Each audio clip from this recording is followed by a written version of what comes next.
j'interviendrai plus pour parler un peu de AMREF et de notre programme Learning for Life. Comment est-ce qu'on compte donc accompagner des entrepreneurs, comment on compte les financer. J'ai tantôt parlé des systèmes de financement. Déjà, il faudrait comprendre qu'il y a différents types de financement, que ce soit des financements qui sont octroyés par le gouvernement, c'est-à-dire l'État. Il y a d'autres qui se font via des challenges ou bien des concours. Il y a des financements également, des fois, pour les projets qui sont en phase d'amorçage. Par exemple, moi, je me lève, je dis que j'ai envie de... Je veux vendre des poulets, par exemple. C'est un financement. Je peux partir sur fonds propres. C'est un type de financement qui existe.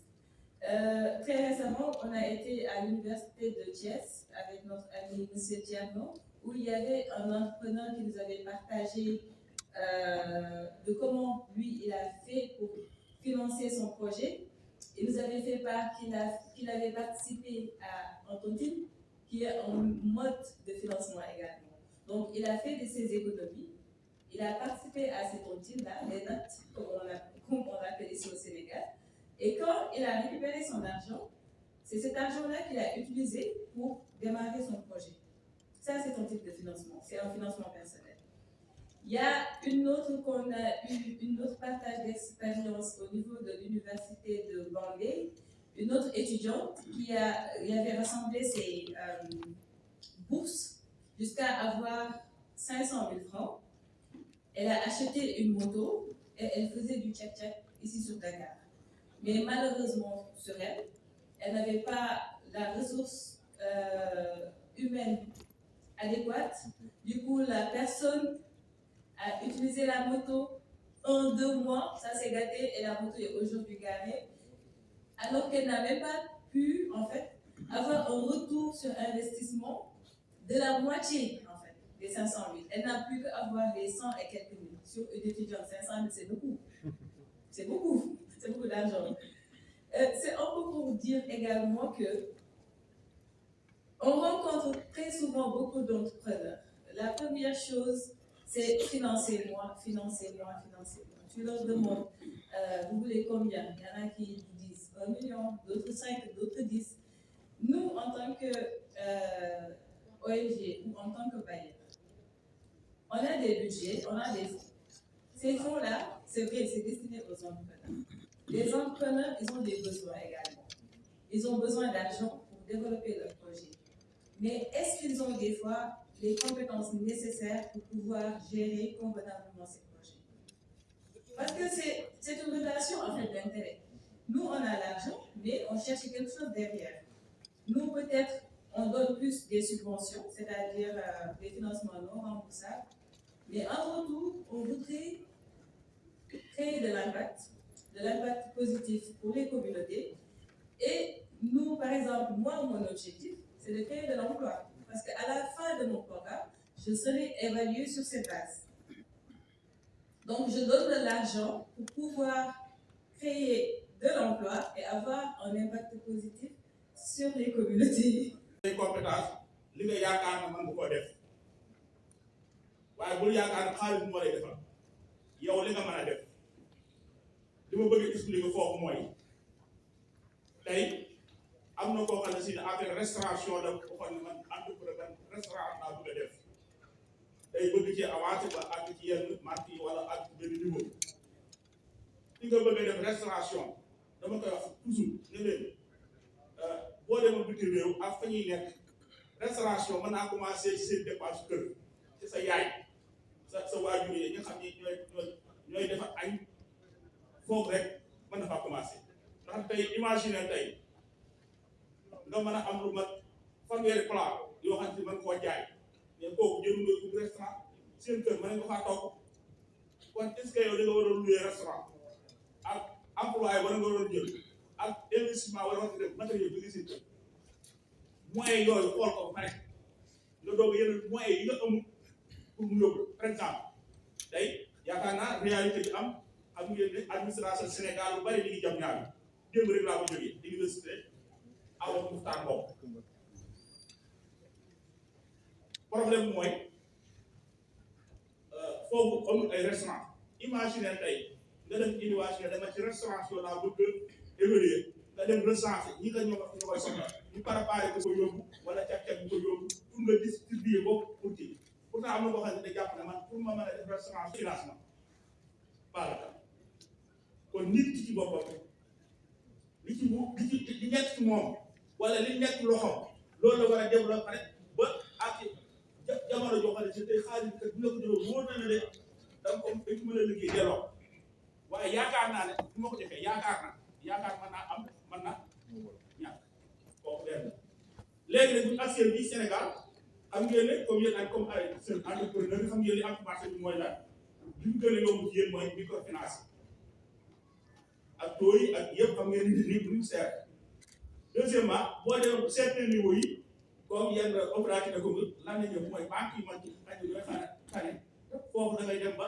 am garantie banque xam nga banque moom bu ne ba amu daal ku am garantie foofu itam amoon na kon benn vide am ñoo xam ne si dem seen yar bi ñu leen yare bëgg banque yi seexlu nañ ko ñoo seexlu banque léegi nag Sénégal am lu judduwaat lu ñuy wax finance islamique parce que pour mu compléter vide boobu finance islamique foofu laa bëgg a intervenir ci at yu mujj yi bu ngeen seetloo Sénégal ñu commencé def ay jéego banque islamique bii ngeen gis xam ngeen par exemple banque commerciale la bu njëkk mais fii dañu koy insister pour mu def finance islamique bu ngeen gisee am na lu wax charia board ñoo xam ne tey jii lépp lu fay ay financement ñoom ñoo koy saytu ndax dëppoo na ak l'islam parce que dañoo mënut a nekk finance islamique islam day génn day def islam amaat yeneen structure yoo xam ne actuellement gis nañ ne réew yu bari ak wala ci réalité réew dafa soxla beneen complément financement bi ci am muy lu bari nga xam tey dinaa ne jox lu mel ne BND am na benn fenêtre bu ñu finance islamique muy rahma am na licence ak lépp pour nag commencé na lan mooy finance islamique boobu tey boo ko demee dafa am levier yoo xam ne moom lay yëkkati wala ay produits yoo xam ne moom lay jox client bi ba ci njëkk mooy al murabaha mooy yaxal mën nañ ko tudde commerce banque bi damaa soxla stock ceeb boo xam ne dama koy jaay ci weer bi banque bi dem ci grossiste bi jënd la tonne ceeb teg ci marchand fi ñuy wax ni intérêt ñoo marché bi ñu wax léegi mu jox la ko mu nekk lu réel nga xam ne boo jaayee ceeb bi bu nga xoolee ceeb bi mu ko jaayee une tonne ceeb bi war naa ci man am 50 000 par exemple kon dafay nekk finalement réel am lu ñuy waxaat tey mudaaraba lan mooy mudaaraba tey banque bi ne projet bi xam nga ko mën nga koo liggéey dama cee bëgg a liggéey yow tey bu ko defee buñ ko bokkee liggéey la cee mën fi man banque ak yow ñu séddoo amaat leneen li wax ay ijaara tey moo ko li xam crédit baay par exemple tey jii sa activité dana daan may ngay loué oto di ko def moo xam da ngay distribuer benn marché bi wala nag di loué oto léegi banque bi lebal la oto mel ne dala ko loué ngay fay loolu dafa bokk ci produit yi nga xam ne moom la finance islamique di propose ci marché. Doit d'abord jouer un rôle de conseiller. Et la difficulté souvent que certains entrepreneurs rencontrent, c'est la formalisation. En termes de financement, il y a des normes, on va dire, qui permettent, parce que nul ne sait aujourd'hui ce que demain sera fait. Donc quand on prend l'initiative de se lancer dans un projet, de financer, donc c'est déjà un risque. Parce qu'on finance aujourd'hui en ne sachant pas si le projet sera rentable.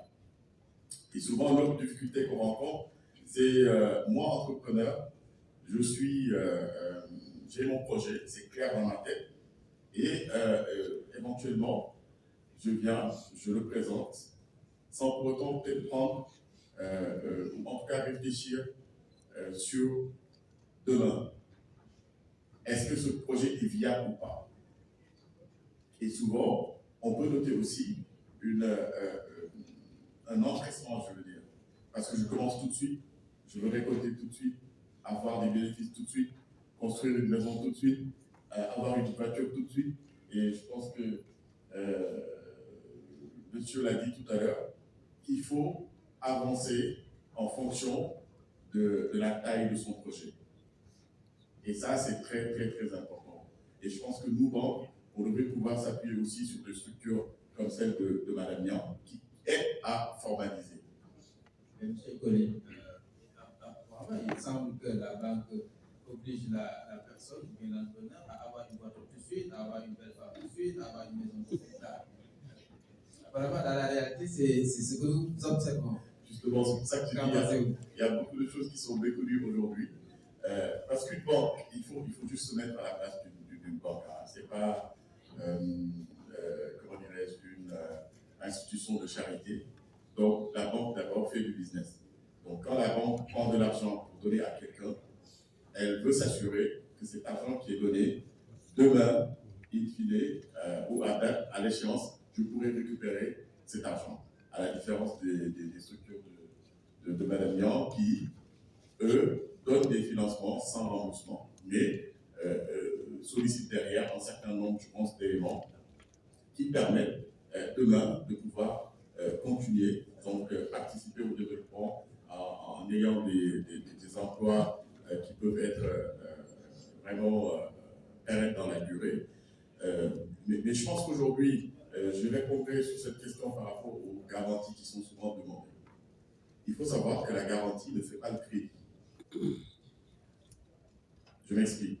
Aujourd'hui, je donne un exemple. Je suis propriétaire d'un immeuble, j'ai mon immeuble, je viens voir la banque pour lui dire que j'ai un immeuble qui aujourd'hui est évalué à 100 millions par exemple et que je sollicite un crédit de 10 millions. Je vous donne mon immeuble en garantie. Pourtant, ce n'est pas pour autant que la banque va vous financer. Et peut-être on peut se dire, mais pourquoi la banque ne me finance pas? Parce que je lui ai donné une valeur de 100 millions et je ne demande que 10 millions. Donc il faut savoir que ce qui importe à la banque, c'est de pouvoir assurer le remboursement de ce crédit. Et ça la sélection des dossiers, nous avons eu à recevoir beaucoup d'étudiants à travers, je pense, 27 établissements et universités, instituts publics, privés du Sénégal. Je pense que c'est une expérience qu'il faudra partager pour comprendre qu'il y a beaucoup de choses à faire dans le pays. Et en parlant de beaucoup de choses à faire dans le pays, je parle d'opportunités de marché. Regardez ce Govaton, on a reçu plus de 100 dossiers conçus par des jeunes, vraiment des talents qui sont là dans le pays, qui sont dans nos universités. Nous avons sorti une douzaine de dossiers où 3 ont été vraiment sont sortis du lot. Mais quand j'ai regardé en fonction des profils en fait des projets. Et j'ai dit tiens, mais il y a beaucoup de choses que ces jeunes-là partagent à travers le projet. Pourquoi ne pas les regrouper? Nous avons des textes de loi qui peuvent nous permettre de le faire avec des sociétés de coopératives et dès à présent les encadrer, les regrouper pour qu'ensemble ils puissent relever des défis. Parce qu'on a tendance à parler d'entrepreneurs toujours à l'état individuel. Parce que c'est des individualités qui ont des projets. Mais on voit que les jeunes en tant qu'individuels, en tant qu'individus, ont des projets communs, ont des perspectives communes. Pourquoi ne pas créer un cadre pour les aider à se regrouper et à utiliser leur plein potentiel, tout simplement, et participer auquel nous faisons face aujourd'hui. Donc, dans le cadre du financement de l'innovation, nous, en tant que secteur privé, nous avons contribué sur le projet Govaton. Nous contribuons sur d'autres projets au niveau national pour essayer d'accompagner les jeunes à un peu se retrouver et à aller de l'avant. Mais je pense qu'il y a beaucoup de réflexions autour de la table, mais qui devraient être portées par le secteur privé local. Je pense que le secteur privé local, je parle du CNP, en fait, les cadres que nous avons dans ce pays pour pouvoir en tout cas, organiser un tant soit peu des activités commerciales, des activités à but lucratif, comme on le dit dans le jargon normal d'une entreprise ou une activité commerciale. Le secteur privé a son rôle à jouer dans le modèle, dans la structuration du modèle du financement de l'innovation, du financement de la recherche. Nous, une autre expérience que je peux partager, nous avons participé en tant que secteur privé à mobiliser des ressources au niveau des entreprises clientes de chez nous pour la lutte contre le palu. Pourquoi ne pas le faire pour la lutte, pour la recherche et l'innovation? Ce sont des expériences que je voulais partager. Maintenant, l'Université du Sine Saloum, El Hadji Ibrahima Niasse, se réjouit d'avoir participé à cette semaine. Cette semaine, je crois qu'elle est marquée dans toutes les universités sénégalaises. Et remercier l'UCAD qui a réellement joué son rôle de maire, université maire. L'université Cheikh Anta Diop de Dakar ne ménage aucun effort dans l'accompagnement constant des jeunes universités sœurs, particulièrement l'Université du Sine Saloum et El Hadji Ibrahima Niasse. Cette université du Sine Saloum et El Hadji Ibrahima Niasse a été représentée durant cette semaine par le professeur Djegan. Le professeur Djegan est le recteur entrant de cette université et il est également le directeur adjoint du Centre d'excellence CA Agrisal. Je profite de cette occasion pour prier pour que le Tout-Puissant lui facilite la mission qu'il va entreprendre, parce que c'est pas facile. Et dire également que notre université a été représentée par son directeur de l'incubateur, M. Sarr, avec toute son équipe, le professeur Pascal Missane Faye et les étudiants. Et l'incubateur, c'est l'incubateur d'Ekaliakar que nous avons au niveau de la région du Sine Saloum. Nous l'avons dénommé d'Ekaliakar pour faire renaître l'espoir chez les jeunes. Et cet incubateur ne s'occupe pas seulement des étudiants, mais également de l'ensemble des jeunes de la communauté. Chers participants, nous allons bientôt tirer les rideaux de cette première édition de la Semaine de l'innovation et de l'entrepreneuriat. Mais cette semaine nous montre toutes les missions que l'université a. Au début, on disait que l'université a deux missions. Une mission d'enseignement et une mission de recherche. Après, on a rajouté la mission de service à la communauté. Mais il faut qu'on y rajoute une quatrième mission, la mission de l'employabilité. Il faut que les jeunes que nous formons, qu'on puisse les accompagner, qu'ils puissent s'insérer dans la vie active. Et cette semaine représente ces deux dernières missions, le service à la communauté et également le devenir des produits que nous formons. Donc, durant cette semaine, nous avons vu un programme très, très riche.